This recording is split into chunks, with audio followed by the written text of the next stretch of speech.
ખખડધજ ગંભીરા બ્રિજને લઈ અને મોટો ખુલાસો થયો છે। કાર્યપાલક ઇજનેર જેની કબૂલાત સામે આવી છે અને તેણે કહ્યું છે કે હજુ આ બ્રિજ એટલો ખખડધજ નથી, એટલો સમયગાળો એનો નથી થયો એમ કહેવામાં આવ્યું છે। આ મોટો ખુલાસો અત્યારે ન્યૂઝ કેપિટલ પર અને જે પ્રમાણે થોડા સમય પહેલા પણ આ વાત સામે આવી હતી। કાર્યપાલક ઇજનેર એમ નાયકાવાલાની ચોંકાવનારી કબૂલાત બ્રિજના 40 વર્ષ થયા પણ સમયગાળો પૂરો થયો નથી તેમ કાર્યપાલક ઇજનેરનું કહેવું છે। ખખડધજ ગંભીરા બ્રિજ અંગે આ મોટો ખુલાસો શકે છે। તેમાં આજે અમારે સવારે લગભગ 8 વાગ્યાની બાજુ અમારી પાસે રિપોર્ટ આવેલા હતા કે ભાઈ ગંભીરા બ્રિજનો એક સ્પાન પડી ગયો છે, એટલે અમે તાત્કાલિક ત્યાં ઘટના સ્થળે આવી ગયા છે। પ્રાઇમરી 4 જેટલા વાહનો કંઈક અંદર ગરકાવ થયા દેખાઈ રહ્યા છે, એટલે મોતનો આંકડો અત્યારે મારી પાસે નથી, વહીવટીતંત્ર પાસે। બ્રિજ લગભગ 1985-86માં બનેલો છે અને લગભગ 40 વર્ષ જેવું આ બ્રિજને થયું છે। ના, બ્રિજનું તો જનરલી લાઈફ 100 વર્ષની હોય છે, એટલે બ્રિજમાં 40 વર્ષ પૂરા થયા છે પણ એનો સમયગાળો પૂરો નથી થયો છે સર। પરંતુ અનેકવાર આ બ્રિજ છે તે જર્જરિત થયો, 3 વર્ષથી અમારા દ્વારા છે તે મીડિયા દ્વારા છે તે તંત્રને જગાડવાનો પ્રયત્ન કર્યો, આખરે બંધ કરવાની માંગ પણ જિલ્લા પ્રમુખ હાલ કોંગ્રેસના છે તેઓ દ્વારા કરવામાં આવી હતી, તેમ છતાં કોઈ કાર્યવાહી હાથ ધરવામાં સદર બ્રિજને જર્જરિત હોવાના અહેવાલ પ્રસિદ્ધ થયા છે, પરંતુ બંધ કરવાની કોઈ માંગ અમારી પાસે આવી નથી। અને વધુમાં ગયા વર્ષે જ અત્યારે જે જર્જરિત હતો તે ઉપર વેરિંગ કોટને એમાં ડેમેજ દેખાયેલો હતો। પહેલા એક પ્રશ્નનો જવાબ આપો। જે ગયા વર્ષે અમને જે માલુમ પડેલું હતું અને ગયા વર્ષે ઓલરેડી એના ઉપર વેરિંગ કોટની ઉપર માસ્ટિક અસ્ફાલ્ટ અને ફૂટપાથ રિપેરિંગની બધી કામગીરી કરવામાં આવેલી હતી અને હાલમાં ચાલુ વર્ષે બી જે ખાડા ને એવું ત્યાં બ્રિજમાં દેખાયું હતું, ભાઈ માસ્ટિક આસ્ફાલ્ટમાં ડેમેજ હતું અને એની રિપેરિંગ બી આપણે એટલે એ અત્યારે અમે એની તપાસ કરીને પછી આગળની કાર્યવાહી તમને જવાબ આપી શકીએ છીએ। બ્રિજ બંધ કરાવવા માટે કોઈ પણ વ્યક્તિ માંગ કરે ત્યારે જ બંધ કરવાનો એટલે અમારે રિપોર્ટમાં બી કોઈ એવું મેજર ડેમેજ નથી બ્રિજમાં, અને જે વેરિંગ કોટ અને એમાં જે નુકસાન હતું એ ઓલરેડી ગયા વર્ષે જ અટેન્ડ થઈ ગયેલું હતું અને એમાં ચાલુ મરામતમાં અત્યારે અમારી પાસે જે મોન્સૂનમાં બી જે ડેમેજ આવેલું હતું વેરિંગ કોટ અને એમાં માસ્ટિક આટલી મોટી દુર્ઘટના ઘટી શું જવાબદારી લો છો? કારણ કે તંત્રની કોઈ ભૂલ હોઈ શકે છે।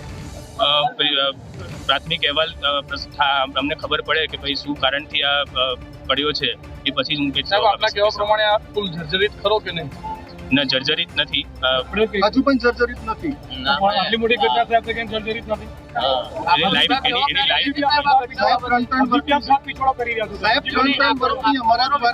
પ્રસારિત કરવામાં આવ્યા, અત્યંત જર્જરિત છે બ્રિજ। અનેકવાર જે અહેવાલો પ્રસારિત કરવામાં આવ્યા તેમ છતાં તંત્રની આંખે આમ બ્રિજ ના દેખાયો, કારણ કે જો બંધ કર્યો હોત તો આટલી મોટી દુર્ઘટના ના બની। ગયા વર્ષે જેના માટે રિપેરિંગ ને બધું કામગીરી કરવામાં આવેલી હતી અને હજી બી ઢાક પીછોડા તરફ જર્જરિત નહોતો। સાહેબ, તમારો વિભાગ જવાબદારી લે છે આ ઘટના બાબતે? એકવાર અહેવાલ આવે કે શેના કારણે થયું છે ત્યાર પછી જવાબ આપીશું। તો કાર્યપાલક ઇજનેરને આપે સાંભળ્યા, કઈ કબૂલાત કરી રહ્યા છે એ આપને બતાવ્યું। હવે 2022નો એક પત્ર છે આપને બતાવીએ, જેમાં તારીખ આપ જોઈ રહ્યા છો, તારીખ છે 4/8/2022 અને કલેક્ટરને આ પત્ર લખ્યો છે। હર્ષદસિંહ ચંદુભાઈ પરમાર દ્વારા પત્ર લખવામાં આવ્યો છે। સંદર્ભ સ્થિત મુજપુર ગંભીરા બ્રિજ અત્યંત ગંભીર, ખૂબ જર્જરિત હાલતમાં હોવાથી તાત્કાલિક ધોરણે સ્થળ ઇન્ક્વાયરી લઈ અને યોગ્ય પગલાં તથા ટેસ્ટ રિપોર્ટ જાહેર કરવા માટે ખાસ સૂચન એવું કહેવામાં આવ્યું અને સાથે આખો પત્ર લખવામાં આવ્યો છે અને એમાં કહેવામાં આવ્યું છે કે પાદરા આણંદને જોડતો મુજપુર બ્રિજ જે અત્યંત ગંભીર અને ભયજનક સ્થિતિમાં છે અને ચોક્કસ વિશ્વાસપાત્ર વર્તુળો દ્વારા જાણવા મળ્યું છે કે સદર બ્રિજના પિલ્લરોમાં મૂવમેન્ટ આવી ગઈ છે અને મૂવમેન્ટ આવી જવાના કારણે અત્યંત ભયજનક રીતે એ બ્રિજ ઉપરથી જ્યારે બારધારી વાહનો પસાર થાય છે તો તેની ધ્રુજારી આવી રહી છે અને એની જે સરફેસ છે એ સરફેસ સતત ખરાબ થતી રહે છે અને વારંવાર રિપેર કર્યા છતાં પણ એની પરિસ્થિતિ એની એ જ છે, જેથી આપ સાહેબને અમારી નમ્ર વિનંતી છે કે સદર બ્રિજ સત્વરે જોખમી જાહેર કરી બંધ કરવામાં આવે અને નવો બ્રિજ બનાવવા માટેની તજવીજ શરૂ કરવામાં આવે અને આ બ્રિજ પરથી જાહેર જનતાને જવા આવવાનું જોખમ રહેલું છે એ જોખમ દૂર કરવામાં આવે, અન્યથા ભવિષ્યમાં આ બ્રિજને કારણે જો કોઈ જાનહાનિ થશે તો એની સંપૂર્ણ જવાબદારી સંબંધિત તમામ સત્તાધીશોની રહેશે, જેની ગંભીરપણે નોંધ લેવી અને સદર બ્રિજ બનાવવાની અથવા એને યોગ્ય કરવાની કે નિભાવની કરવાની જવાબદારી ટૂંક સમયમાં જાહેર નહીં કરવામાં આવે તો અમારે યુવા સેના ગુજરાત દ્વારા ના છૂટકે આ બ્રિજ ઉપર જલદ આંદોલનના મંડાણ કરવા પડશે, જેની ગંભીર નોંધ લેશો અને સદર તમામ બાબતની જવાબદારી સંબંધિત સત્તાધીશોની રહેશે. આ કોંગ્રેસના સભ્ય હર્ષદસિંહ ચંદુભાઈ પરમાર, જેમણે 2022માં એટલે કે આજથી 3 વર્ષ પહેલા આ મુદ્દે અપડેટ આપી હતી અને આ મુદ્દે પત્ર લખ્યો હતો અને ત્યારબાદથી લઈ અને કોઈ જ પગલાં ન લેવામાં આવ્યા. અને સાથે એમને હવે આગળ શું કહ્યું હતું એ પણ આપણે બતાવીએ.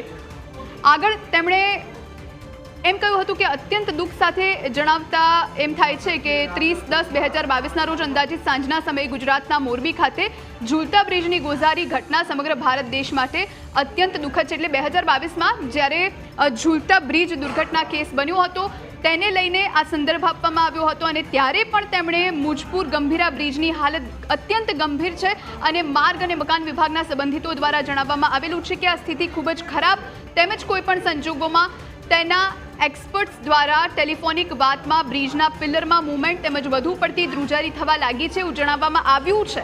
એટલે આ વાતનો સ્વીકાર એ વખતે પણ આ વ્યક્તિએ કર્યો હતો અને આ વાતની જાણ પણ કરી હતી. અને જે વધુમાં 4/8/2022ના રોજ R&B વડોદરા, કલેક્ટર શ્રી વડોદરા તેમજ વિભાગના સંબંધિતોને કરેલી અરજને તાત્કાલિક ધોરણે કોઈપણ જાતનો વિલંબ કર્યા સિવાય જાહેર હિતાર્થે આજે જ સ્થળ તેમજ ટેસ્ટ રિપોર્ટ જાહેર કરવામાં આવે, જાહેર જનતાને કોઈપણ જાતનું નુકસાન તેમજ કોઈ જાનહાનિ ન થાય તે માટે સમગ્ર સરકાર તેમજ માર્ગ અને મકાન વિભાગના તમામ સંકલિત આજે જ લોકહિતાર્થે કોઈપણ જાતની જાનહાનિ ના થાય તેમજ સંપૂર્ણ જવાબદારી સરકારના સત્તાધીશોની રહેશે, જેની ખૂબ ગંભીરતાથી નોંધ લેવી આ હર્ષદસિંહ પરમાર દ્વારા કહેવામાં આવ્યું હતું. આ પત્ર લખવામાં આવ્યો હતો કલેક્ટરને 2022ના સમયગાળામાં અને ત્યારબાદ કલેક્ટરે પણ આ વાતને લઈ અને સૂચના આપી હતી, તપાસના આદેશ પણ આપ્યા હતા અને તેમણે પણ પરમાર હર્ષદસિંહ ચંદુભાઈ જેમનો સંદર્ભ લઈ અને કહ્યું હતું કે આ ભાઈ પરમાર હર્ષદસિંહ ચંદુભાઈ જિલ્લા પંચાયત સદસ્ય 19 મુજપુર અને તેમનું જે સરનામું છે લખવામાં આવ્યું હતું અને જે અસલમાં આ સાથે સામેલ રાખેલ છે અને આ જે આખી વાત હતી, આખી સૂચના હતી એ કલેક્ટરે આપી હતી. તપાસ માટે આ જે આ પુરાવો જોઈ રહ્યા છો, આ પુરાવો એ છે એ બતાવે છે કે 2022માં જ્યારે આ મુદ્દો ઉજાગર થયો હતો અને ત્યારથી લઈ અને અત્યાર સુધી જો કંઈ થયું હોત, જો એ જ વખતે આ પુલ અવરજવર માટે કે પછી ભારે વાહનો માટે બંધ કરી દેવામાં આવ્યો હોત, સમારકામ થયું હોત તો અત્યારે કદાચ આ દુર્ઘટના ન સર્જાઈ હોત. અને હવે જે વ્યક્તિ છે ચંદુભાઈ, એમણે શું કહ્યું એ સાંભળીએ. આ વચ્ચે જે બ્રિજ તૂટવાની ઘટના બની જેમાં લોકો મૃત્યુ પામ્યા છે, આ જર્જરિત બ્રિજ અંગે અનેકવાર રજૂઆત કરનાર જિલ્લા પંચાયતના સભ્ય હર્ષદસિંહ પરમાર આપણી વચ્ચે છે. કેટલા સમયથી તમે રજૂઆત કરો છો અને ક્યાં ક્યાં સુધી રજૂઆત કરી છે? 4/8/2022ના રોજ માર્ગ અને પંચાયત ડિવિઝન વડોદરા તેમજ કલેક્ટરશ્રીને લેખિત રજૂઆત કરી હતી કે આ બ્રિજની કાર્યક્ષમતા અને એનું બેન્ડસિટી અને જેનું વાઇબ્રેશન થાય છે, અમારા સ્થાનિક આગેવાનો બધા યુવાનો આનંદ અને વડોદરા જોડતા રસ્તામાં ખૂબ મોટી સંખ્યામાં રોજગારીના અર્થે વડોદરા જિલ્લામાં આવે છે. એટલે અમની લોકોની રજૂઆત હતી કે હર્ષદજી તમે કંઈક આ બાબતને રજૂઆત કરો. એટલે 4/8/2022ના રોજ સરકારશ્રીના લાગતા વળતા તમામ વિભાગોમાં અમે આ બ્રિજની ડેન્સિટી અને વાઇબ્રેશનની પરિસ્થિતિનું નિર્માણ માટે અમે સરકારશ્રીમાં રજૂઆત કરી હતી, પણ આજ દિન સુધી સરકારશ્રીના અધિકારીઓ દ્વારા કોઈ પણ કાર્યવાહી કરવામાં આવી નથી. જે ઘટના બની અનેક લોકો મૃત્યુ પામ્યા છે, તમારું ઘર ત્યાંથી નજીક જ છે, શું કહેશો, શું પરિસ્થિતિ છે? આજે મુજપુર બ્રિજની જે વાત છે, મુજપુર ગામ જ મારું પોતાનું વતન છે અને મુજપુર ગામથી મારું ઘર ત્યાંથી 500 મીટર દૂર છે અને મારા મુજપુર ગામની પણ એક ગાડી અંદર એ થઈ છે એવું એક્સિડન્ટમાં સમાચાર મળ્યા છે. હું બોમ્બેથી રિટર્ન છું, અત્યારે સુરત છે અમે અને ત્યાં જઈને અમે પરિસ્થિતિનું નિર્માણ જોઈશું કે શું થયું છે ખરેખર. અને સૌ આગેવાનો મળીને સરકાર મેં ફરી રજૂઆત કરવાના છે કે આવો બનાવ બન્યા પછી તમે જાગશો. જ્યારે આટલી હોનારત થયા પછી તમારી આંખો ઉઘડતી હોય તો તમારા માટે શર્મનાક કોઈ બાબત ના કહી શકાય. સરકાર મેં રજૂઆત કરવા છતાં પણ માર્ગ અને ડિવિઝન કલેક્ટરશ્રી દ્વારા કોઈ પણ કાર્યવાહી કરવામાં આવી નથી. એટલે માનવ વધુનો ગુનો દાખલ ના થાય ત્યાં સુધી અમારે ત્યાં જઈને આંદોલન કરવાના છે. તો આ હતા હર્ષદસિંહ પરમાર કે જેમણે અનેકવાર રજૂઆતો કરી હતી. એમની રજૂઆત જો ધ્યાનમાં લેવામાં આવી હોત સરકાર દ્વારા તો આ ઘટનાને રોકી શકાય હોત. જીગર નાયક, ન્યૂઝ કેપિટલ, નવસારી.